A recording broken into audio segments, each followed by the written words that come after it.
Welcome back for another video.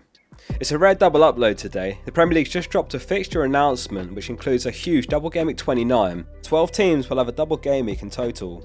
So much to unpack here, including chip strategy and which players we should be looking at in the coming game weeks. So this video will summarise the announcement and some takeaways. Chip strategy will be pivotal in the coming game week, so make sure you subscribe to the channel as we discuss that more. So these are the Double Gameweek fixtures for that week. 12 teams will double, which are Aston Villa, Bournemouth, Brentford, Brighton, Chelsea, Leeds, Leicester, Liverpool, Man United, Newcastle, Nottingham Forest and West Ham. So let's take a step back for a moment and recap the surrounding game weeks before. Game week 27 is a small double game week for Brentford and Brighton. Game week 28 will be a big blank game week, which will be dictated by the FA Cup results, which are next week. For now, all we have is the probabilities based on the bookies odds using this graphic from Ben Crellin. It'll be a massive blank game week and probably the biggest of the season. So that's a double game week 27, blank game week 28 and then a huge double game week 29. Clear opportunities here if you can move through these weeks well. So what's the best way to work through these game weeks? We'll talk about two potential strategies.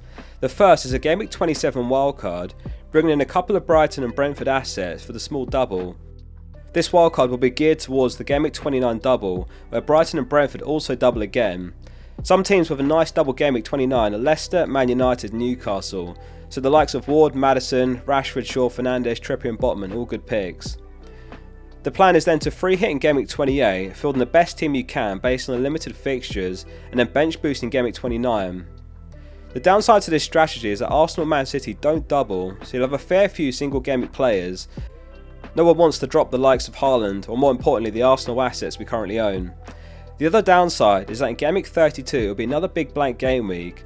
It's too far away to know what the fixtures will look like, but we have the blank percentage probabilities from Ben Crellin for that week as well.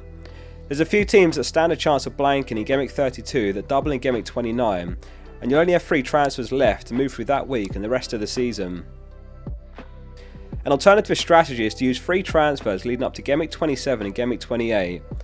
Next week the game week 28 blanks are confirmed, and if we're lucky then Liverpool won't blank. Many of us are picking up the likes of Salah, Darwin and Alexander-Arnold this week because they have a double game week 25.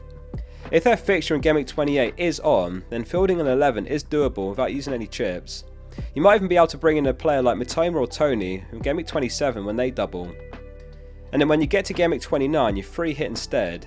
This saves you the wildcard, which is the most powerful chip in the game. This graphic courtesy of Mikhail Tokvan projects the number of fixtures in future game weeks. It's not yet updated following today's announcement, but the later game weeks remain the same. Game week 32 will be a blank game week, and game week 34 and 37 will be double game weeks.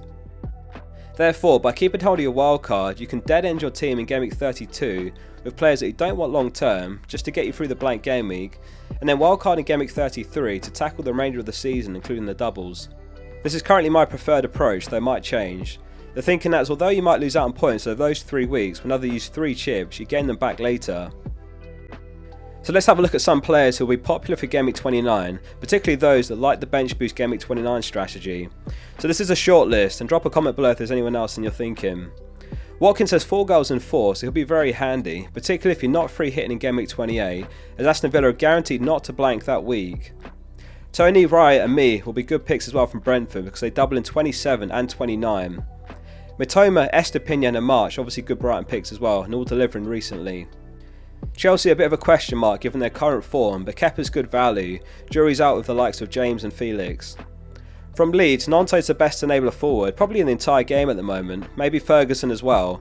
Ferguson's really dependent on whether Welbeck is in the team or not. Maddison's a proven quality and a very under the radar pick. He looks like a good option given the fixture pair of Palace and Villa, and Ward would be a perfect bench boost keeper. Liverpool's best 3 options for both game week 25 and game week 29 look like Salah, Trent and Darwin. Man United players don't need justification. Shaw, Rashford, Bruno all near on essential for that double. The challenge is that they do blank in game week 28, so getting to a triple up will be really tough without a chip.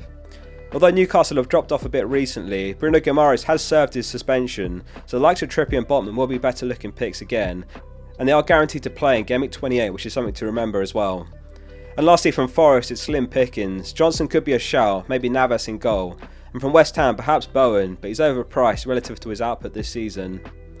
We'll talk more about chip strategy and everything you need to know in the coming weeks, so make sure you subscribe to the channel. If this video was useful, please drop it a like as well. Thanks for watching and see you soon for the next one.